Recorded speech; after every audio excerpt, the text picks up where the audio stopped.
There was a man who once approached a Zen master, his eyes heavy with fatigue and his spirit weighed down by something invisible yet unbearably real.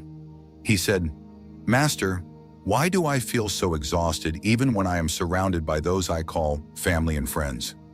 The master did not respond with words. Instead, he handed the man an empty bowl and gestured for him to follow through the garden. At first, the bowl felt light in the man's hands. They walked in silence, birdsong floating gently through the air. Then the master began dropping small stones into the bowl. One by one, quietly, thoughtfully. With each step, the burden grew heavier. The man gritted his teeth, trying to hide the strain, determined to endure. But by the time they reached the farthest end of the garden, his arms trembled and the bowl felt impossible to carry. "This," the master finally said, "is what happens when you refuse to let go of relationships that no longer serve your growth. The weight doesn't arrive all at once. It builds gradually, and then one day, it crushes you." The truth was inescapable. We carry so much without realizing it. We think it's normal to feel drained after spending time with certain people. We convince ourselves that love must always include sacrifice, even when it means sacrificing ourselves. We stay loyal to habits, people, and bonds that only burden us, out of fear, out of obligation, out of a hope that maybe one day things will change. But Zen teaches otherwise. Attachment to that which no longer serves the soul is the root of suffering. It is better, as the Buddha once said, to walk alone than with those who hinder your path. But how do we know when it's time to let go? How do we distinguish between loyalty and self-neglect? The signs often whisper before they scream. Sometimes they come wrapped in fatigue, anxiety, restlessness. You begin to feel them, not in your head, but in your body, in your chest, your breath, your bones. And slowly the message becomes clear. You are not at peace here. And no matter how long you've known someone, how close they are in title or history, peace should never be negotiable. Imagine your life as a garden. Each plant within it represents a relationship. Some plants grow tall and bloom, offering shade, fruit, and beauty. Others become weeds, silent and unassuming at first, but slowly draining the soil of its richness, choking the life out of everything else. A friend or family member who constantly drains your energy is like that weed. They bring problems, never solutions. They take but rarely give. They leave you emotionally exhausted rather than refreshed. And you begin to realize that love without balance is not love, it's depletion. True companionship, Zen tells us, is like a still pond, calm, clear, and reflective. If someone consistently turns your waters murky, their presence is not a blessing. It is a disruption. No matter how long they have been in your life, no matter the shared memories or bloodlines, if they deplete your spirit instead of nourishing it, you must consider whether this relationship is worth carrying any longer. And then there are those who refuse to honor your boundaries. You set them hoping for respect, but instead you are mocked, dismissed, made to feel small. When you express hurt, you are told you are too sensitive. When you draw a line, they accuse you of being dramatic. But a Zen monk once reminded a student, when you step on a sharp stone, you instinctively pull your foot away. Why then do you let others wound your heart again and again? Boundaries are not walls built out of fear. They are the sacred walls of your inner temple, built to protect your peace. If someone continually storms those walls, they are not visitors. They are invaders. There are people who take endlessly and give nothing in return. They demand your time, your attention, your energy, then vanish when you are the one in need. You feel empty, but you keep giving. You tell yourself this is what love looks like. But love is not depletion. Zen teaches balance. Even the earth needs water to remain fertile. A relationship that only takes is like a well run dry. It cannot sustain life. And if you keep giving from an empty cup, you are not loving. You are eroding. And what of guilt? The invisible chain that keeps us shackled to those who harm us. You tell yourself, they raised me. We've been friends for years. I can't just walk away. But guilt is not love. Obligation is not connection. As one Zen master once said, a bird is not cruel for leaving the nest once it learns to fly. It is simply doing what nature asks. Relationships must evolve. Loyalty must never become a leash. And if someone is using your guilt to keep you stuck, they are not loving you. They are controlling you. Then there are those who bring out the worst in you. Around them, you become someone you barely recognize. Angry, defensive, bitter. A man once asked a Zen master why he felt so angry around certain people. The master said, "The wind does not create the scent of the flower. It merely carries what is already there. Some winds bring fragrance. Others bring decay. Choose wisely what winds you stand in." If someone amplifies your darkness instead of your light, their presence is not neutral. It is poison. Trust, once broken, leaves cracks that never fully disappear. You may glue the bowl back together, but the lines remain. A person who lies, manipulates, or repeatedly breaks their word is telling you something about their truth. Forgiveness, Zen teaches, does not mean reunion. You can forgive and still walk away. You can hold compassion and still protect yourself. A relationship without trust is like a boat with a hole. It will sink no matter how much effort you put into saving it.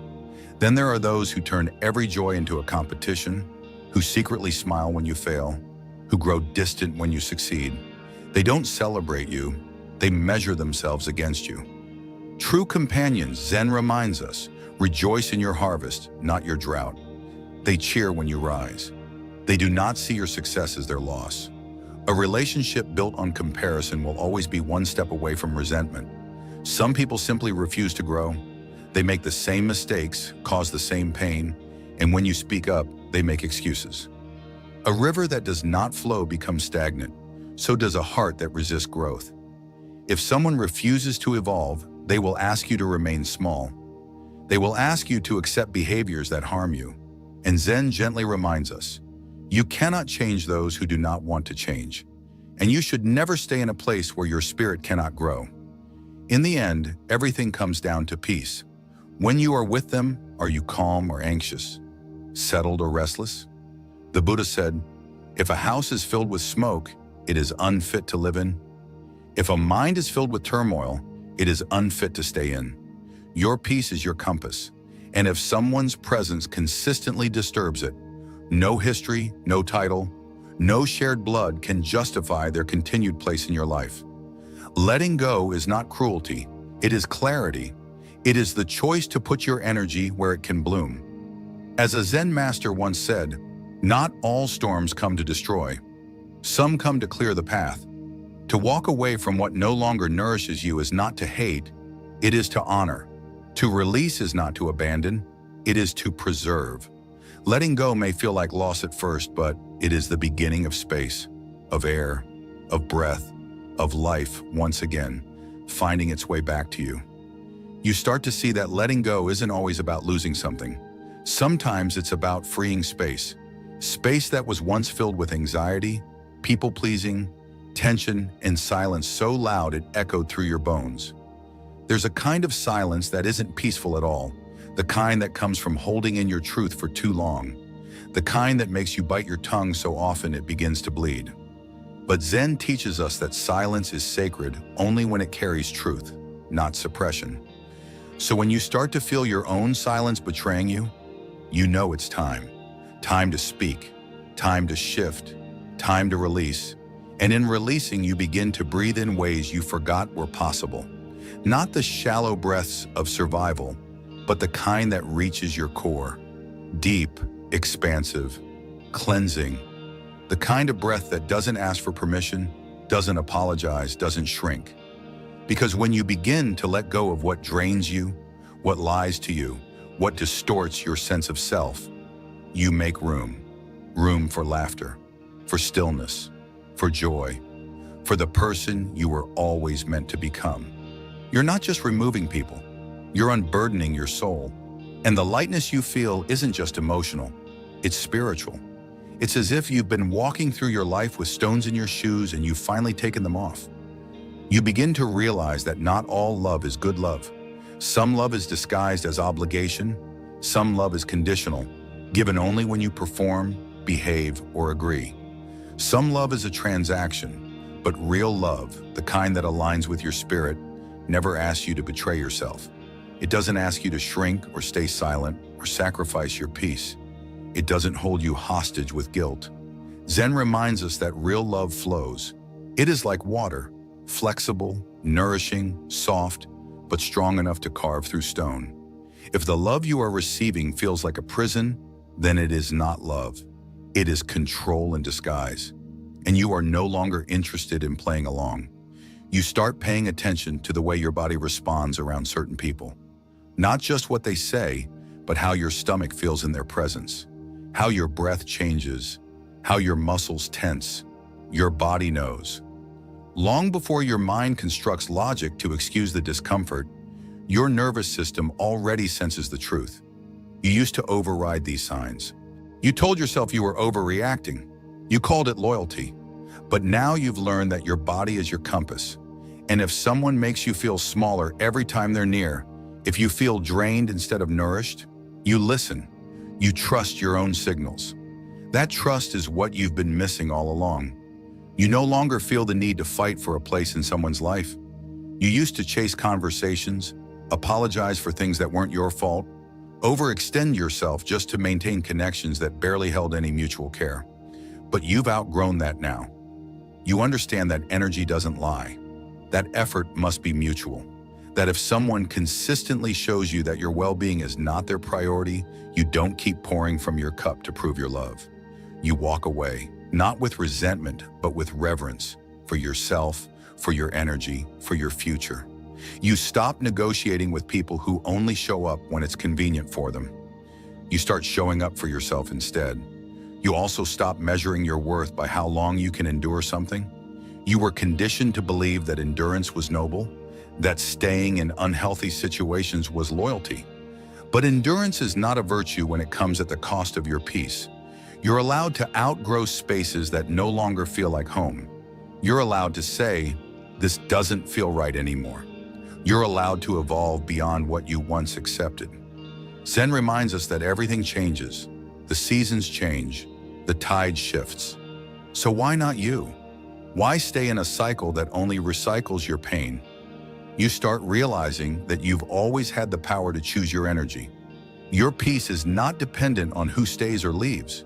Your peace lives in your choices, in your responses, in your boundaries, in your silence when silence is sacred, and your voice when it's time to speak.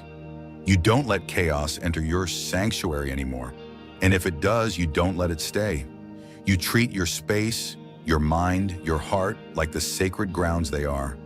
Only those who walk with respect are welcome, and those who don't, you bless them as they leave. No hard feelings, just clear energy. You begin to understand that some relationships don't end with explosions. They fade, quietly, slowly, through distance, missed calls, different values. And that too is okay. Not every ending has to be dramatic to be real. Sometimes letting go is simply choosing not to chase what isn't chasing you. You feel the disconnection like a gentle wind. It brushes past you, and then it's gone. And you don't resist it. You don't fight to keep something that's naturally dissolving. You say thank you for what it was, and you bow to what it will no longer be. You also stop confusing potential with reality. You used to stay in relationships because of what could be. You held on to glimpses, promises, dreams. You told yourself, if I just love them enough, they'll change. But now, you see clearly, potential is not enough. You don't build your life on maybe. You build it on presence, on patterns, on actions. You ask yourself, how do I feel now, not how could I feel one day? And that clarity changes everything. You don't fall for promises anymore. You honor your present, because the present is where peace lives. And perhaps one of the most powerful lessons of all, you begin to forgive, not for them, but for you. You stop holding anger like a badge. You stop carrying resentment like armor. You release, not because they deserve it, but because you do. Forgiveness doesn't mean reunion. It doesn't mean forgetting. It means choosing your freedom over the burden of holding on to pain. It means saying, I no longer let what hurt me continue to define me. You forgive as an act of power, of sovereignty, of choosing to love your life more than you hate what happened. And that is the beginning of true liberation. You begin walking with more clarity, with more softness. You no longer force connections. You no longer chase closure. You no longer seek validation from those who cannot meet you where you are. You start showing up in your own life as your own advocate, your own sanctuary, your own truth. And even when it's lonely, you know this path is yours, and you are walking it with your head held high, your heart open, and your soul finally at ease. There's a point where you stop asking why they did it, why they hurt you, why they left, why they didn't change. You stop searching for the perfect answer because you begin to understand that some people don't act from clarity. They act from their own unhealed wounds. Not everything has an explanation that will make the pain feel justified, and not everything broken can or should be fixed. What matters more now is how you respond, how you choose to meet the ache without abandoning yourself. Because the why will never be more powerful than the what you do with it. You stop seeking closure from people who can't even offer you honesty. You begin creating it for yourself, not by rewriting the past, but by choosing peace in the present. You learn that love and attachment are not the same. Love is expansive, freeing, patient. Attachment is anxious, restrictive, gripping. You used to confuse the two. You thought needing someone so badly that your world collapsed without them was love. But now you see clearly. Real love doesn't take your breath away, it deepens it. Real love doesn't keep you guessing, it calms the nervous system. Real love doesn't ask you to disappear, it invites you to be seen. You no longer crave the highs and lows of intensity. You want something steady, quiet, sacred. And if it doesn't come with peace, it's not the kind of love you're willing to accept anymore. You realize that not all connections are meant to last forever. Some people enter your life to show you something, awaken something, challenge something. Their role was never to stay, it was to catalyze. And when their time ends, it's not a failure. It's a cycle, a completion. Zen teaches us to see life in seasons. Just as a tree releases its leaves when autumn comes, you too must learn to release, even if it hurts, even if your heart still longs, even if you don't feel ready. The letting go is part of the path, and the space it leaves behind is not emptiness. It's sacred ground, ready to grow something new. You stop trying to convince people of your worth. You used to over-explain, overcompensate, beg for understanding. But now, you realize that those who cannot see your value will never be able to receive your depth. You are not here to be consumed. You are here to be cherished. You're not here to make someone see your light. You're here to shine, even if no one is clapping, even if no one stays. You stop waiting for someone to call you enough. You start calling yourself that, out loud, with conviction. Because if your love has to be earned, it's not love, it's performance. And you've retired from performing. You begin to grieve what could have been without getting stuck in it. You look at the potential, the dreams, the imagined futures, and you let yourself mourn them. Not because they were real, but because your heart believed in them. It's okay to grieve a version of someone that never showed up. It's okay to cry for the version of yourself you became in order to hold on. You feel the sorrow without letting it drown you. You name it, honor it, and let it move through. Because grief, when welcomed, becomes a river. It doesn't stay, it flows. And as it leaves, it clears the way for something purer, truth. You begin seeing boundaries as acts of love, not rejection. Not only for others, but for yourself. You set them not because you want to push people away, but because you want to invite in what is sacred, honest, mutual. You no longer keep doors open out of guilt. You no longer answer calls that shake your nervous system. You no longer respond to messages that don't feel safe. Your peace has become too valuable to gamble. And those who respect your boundaries, who honor your no, who celebrate your yes, those are the ones you keep close. Not the ones who guilt you into tolerance, but the ones who show up with respect and consistency. You stop tolerating inconsistency, the hot and cold, the mixed signals, the temporary affection that leaves more questions than comfort. You stop interpreting crumbs as love. You used to read into everything, every word, every silence, every shift in energy.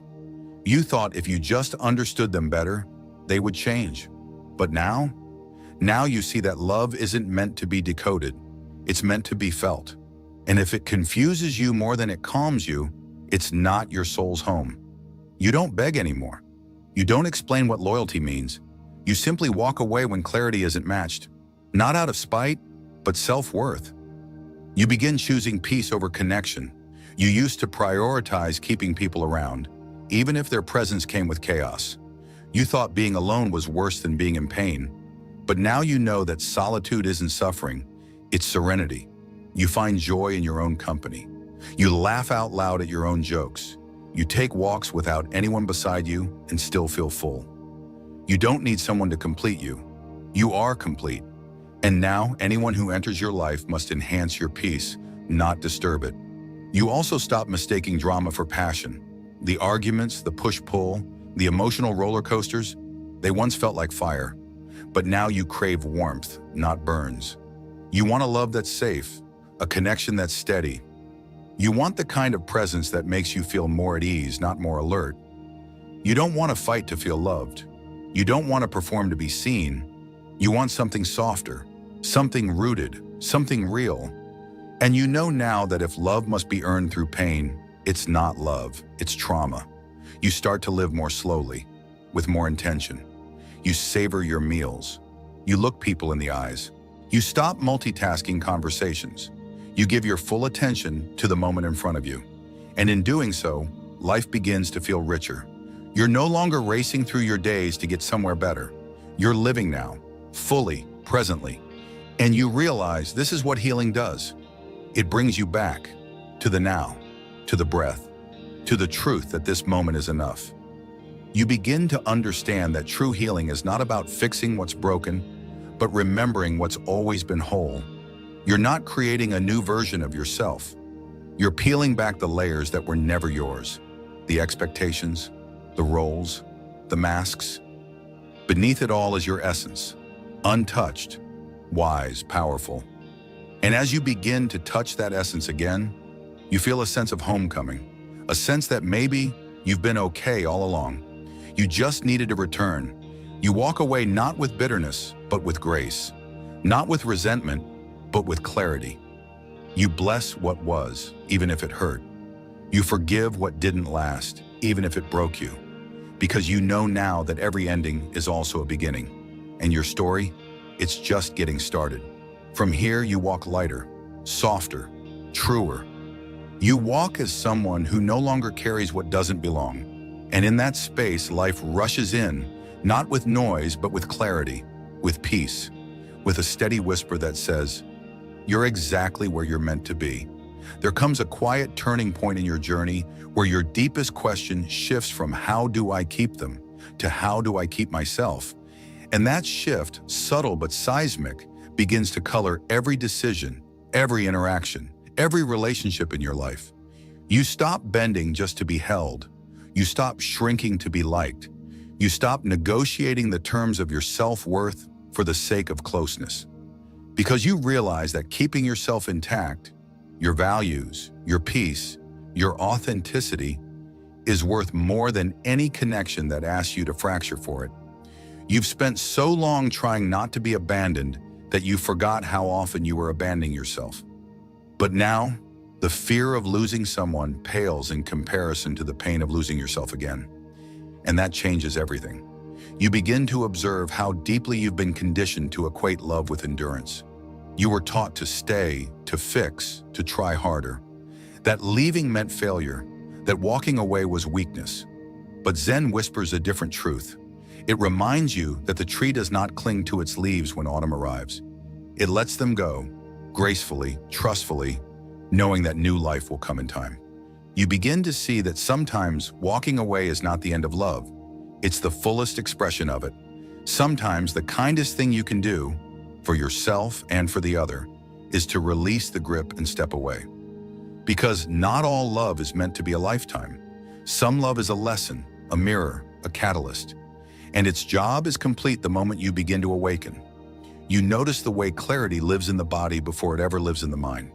Your body always knew, in the way your heart sank in certain conversations, in the way you felt yourself dimming in their presence, in the tension that wrapped around your shoulders when you were trying too hard to be okay. You used to override those signals. You called it grace. You called it compromise. But what it really was self-abandonment dressed up in the name of peace. You understand now that true peace does not cost your inner voice. It does not ask you to pretend. Peace is not the absence of conflict. It is the presence of truth. And when your truth is denied, your body feels the dissonance long before your mind can name it. You start listening to the quiet moments that once went ignored, the sigh you let out when you hang up the phone with someone who drains you, the anxiety that surfaces just before a conversation you've had too many times, the relief that washes over you when plans get canceled. You realize these aren't random emotions. They are maps, signals, and when you follow them, they lead you back to yourself, your needs, your desires, your truths. You begin to trust your discomfort, not as something to fix or fear, but as something to study, to understand. Because discomfort often means you're standing at the edge of your growth. You let go of the idea that closure requires a perfect conversation. You stop rehearsing what you would say if given the chance. You stop waiting for them to apologize, to see, to understand. You accept that some people will never own their part. Some truths will never be received. Some healing must happen without the final dialogue. And that's okay. Closure isn't something they give you. It's something you choose. You don't need their explanation to free yourself. You just need to decide that you're done carrying what they left behind. You give yourself the last word, not to prove anything, just to move forward, quietly, completely. You start valuing your emotional safety above all else. You don't stay where you feel constantly on edge. You don't keep explaining your boundaries to those who keep breaking them. You don't make excuses for people who make you question your worth. Emotional safety becomes your compass. If your nervous system feels like it's bracing around someone, that is information. If you can't relax into your own skin in their presence, that's not love, it's alarm. And you no longer ignore alarms. You no longer betray your own knowing. You choose relationships where your heart doesn't have to wear armor. You begin to detach with love, not bitterness. Not every departure has to be laced with resentment. You can let go and still hold gratitude. You can say goodbye and still wish them well. You don't need to vilify someone just to walk away.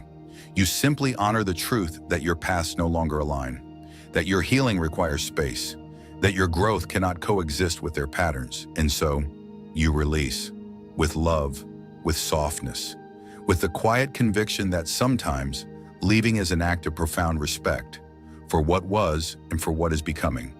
You stop needing to explain yourself to those committed to misunderstanding you. You've learned that no amount of explanation can make someone see what they refuse to see. You stop exhausting your energy trying to justify your needs, your feelings, your choices. You start conserving that energy for yourself, for your healing, for your peace, and in doing so, you feel the return of something sacred, your power, your clarity, your time. You no longer plead to be heard. You speak, and if it is not received with respect, you step back. Because you've learned your truth is not up for debate. You also stop internalizing their inability to love you. You stop making it mean you're unworthy. You stop twisting yourself into someone more likable, more pleasing, more quiet. You see now that their failure to show up with love has more to do with their wounds than your worth. You understand that you can be everything right and still not be right for someone who isn't ready, and that is not your fault. That is not your burden. You release the shame, you lay it down, because it never belonged to you. It was theirs, projected onto you, and now you give it back. You begin loving yourself out loud, not in whispers, not as an afterthought, but as a priority. You dress in ways that feel like home to your soul. You speak with kindness to yourself even when you stumble. You move through your days asking, what do I need? Instead of what do they want? You nourish your body. You protect your energy. You rest without guilt. You take up space without apology. And this self-love, it doesn't roar. It doesn't demand. It simply becomes the quiet frequency of your being, steady, present, unshakable.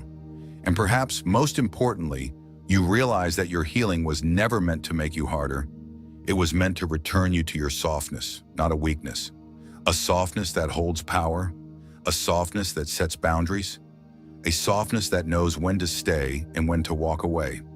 You don't have to become cold to protect your heart. You just have to become clear. And now that you are, now that you see, feel, and honor the truth within you, you become unstoppable in your quiet, grounded way. Because the peace you found is not fragile, it's rooted. And from that root, you rise, not in haste, but in grace.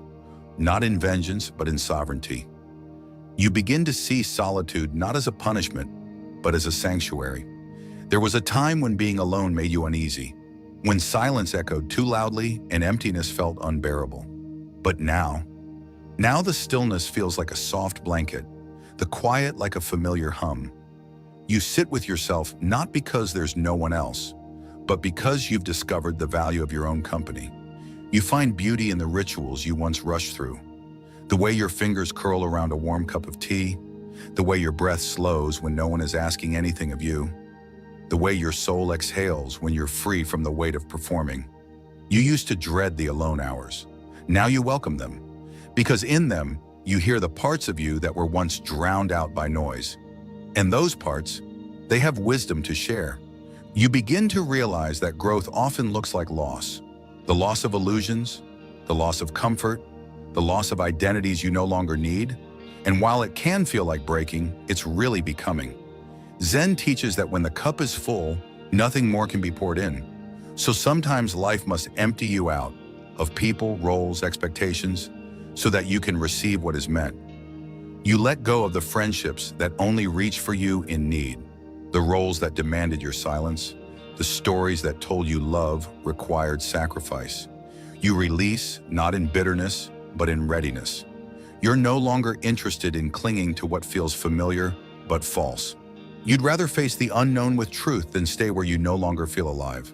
You start to honor your energy like currency. You used to spend it carelessly, on conversations that left you hollow, on relationships that asked too much and gave too little, on obligations that drained your joy. But now you spend with intention. You choose carefully where you place your attention, your presence, your care. You don't respond to every message. You don't attend every gathering. You don't explain every decision. Your energy is sacred, and those who respect it, those who see its value without demanding it, those are the ones you invest in. The rest, you bless from afar. You begin embracing the in-between, the space after the letting go but before the becoming, the space where things feel unclear, unformed, uncertain. You used to rush through this place, desperate to find footing. But now you let it hold you. You let yourself be in the middle, because you understand that the cocoon is not confusion, it's transformation. This is where the old dissolves and the new begins to form, even if you can't see it yet. So you stay, you trust, you let the mystery do its work, and in time you will emerge. Not the same, but fuller, truer, realer. You stop mistaking being needed for being loved. You used to feel worthy only when you were fixing something, giving something, solving something. But that kind of love always came with a cost, your exhaustion, your resentment, your diminishing joy. And now you know better. You want to be loved for who you are, not just for what you do. You want presence, not dependency. Partnership, not imbalance. You no longer carry relationships on your back. You walk beside those who walk beside you. And when they can't or won't, you don't chase. You rest, you recalibrate, you release.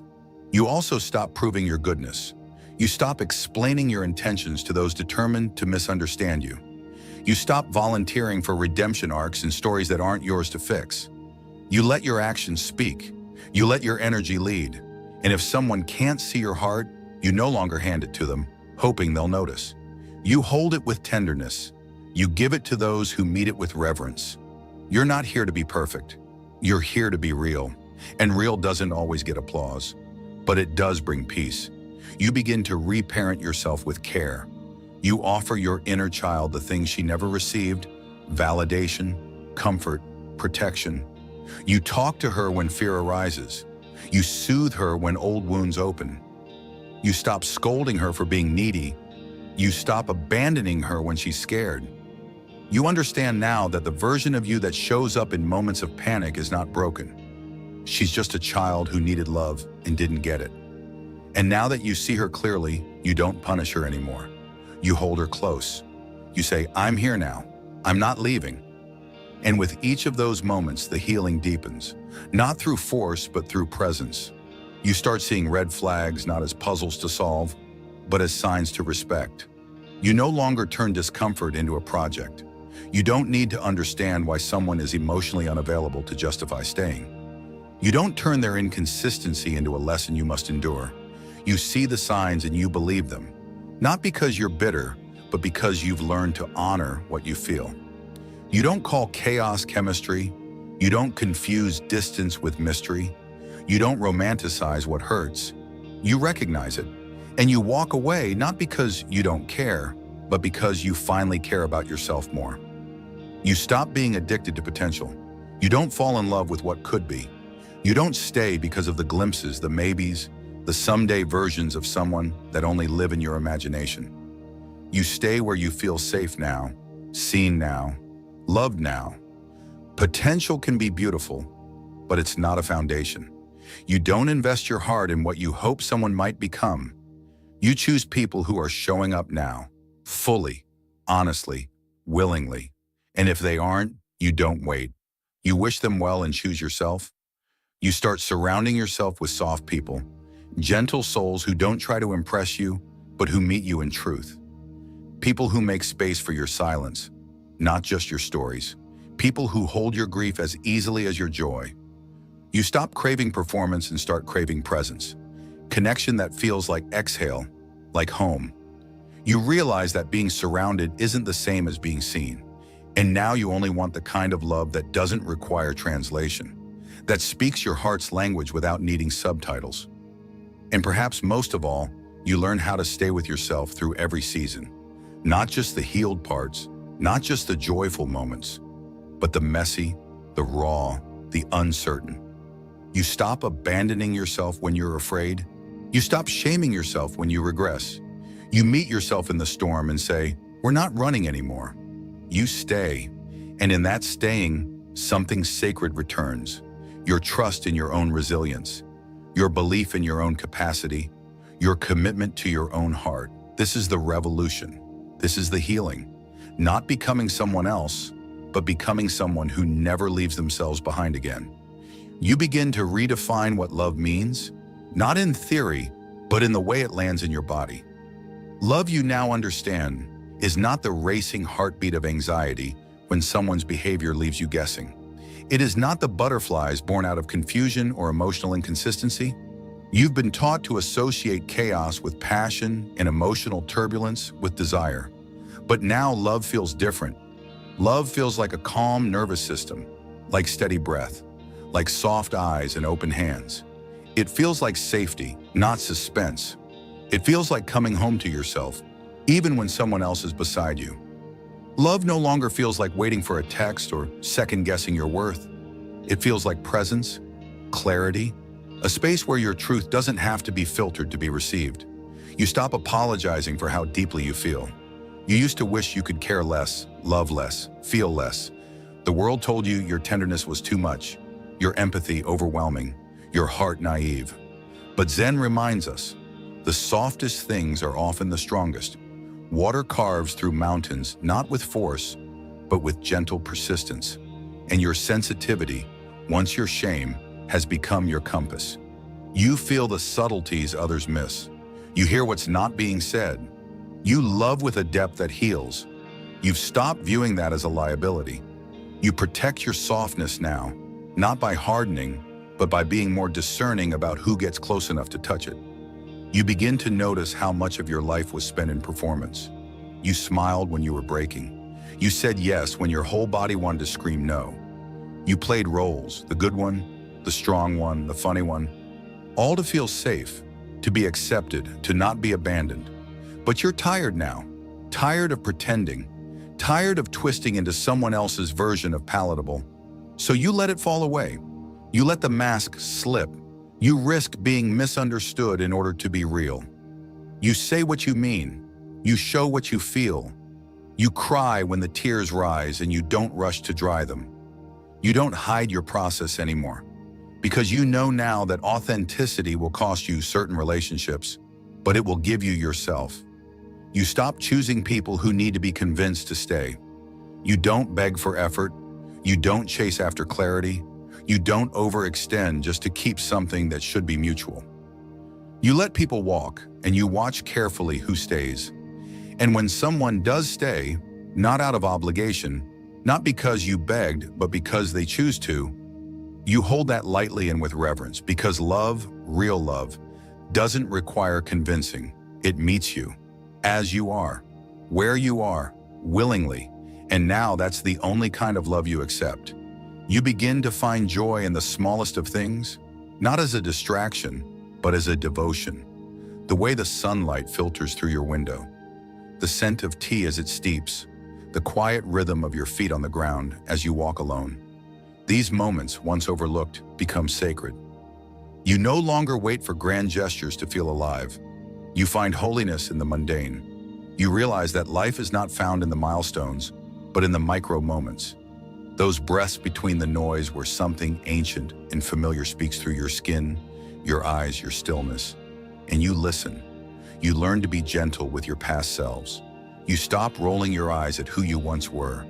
You stop cringing at the choices you made when you didn't know better.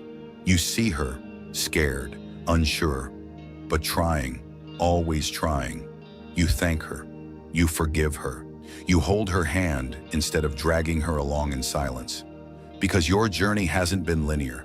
You've fallen forward and backward again and again. But you kept rising. You kept learning. And every version of you, even the ones who got it wrong, brought you here.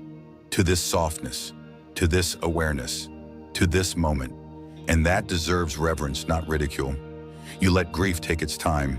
You stop demanding that healing be neat.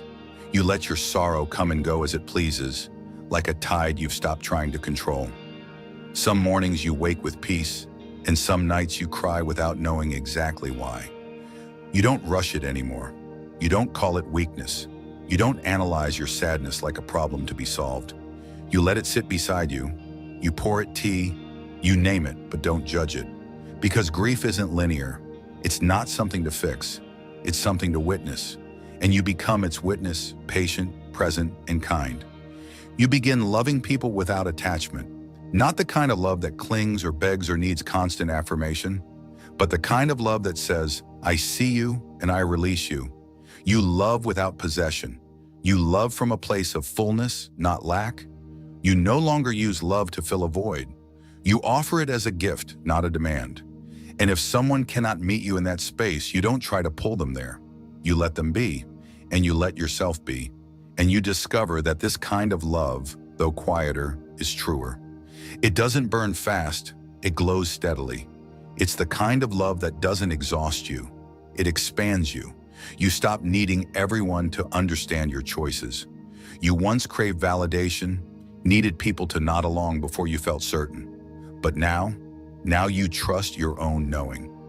You take steps not because they're approved, but because they're aligned. You follow your intuition even when it makes no sense to others. You make decisions that feel right in your gut, even if no one claps. Because your life isn't a debate, it's a devotion, and your alignment isn't up for consensus, it's yours alone. You discover that peace isn't something you find outside, it's something you return to inside.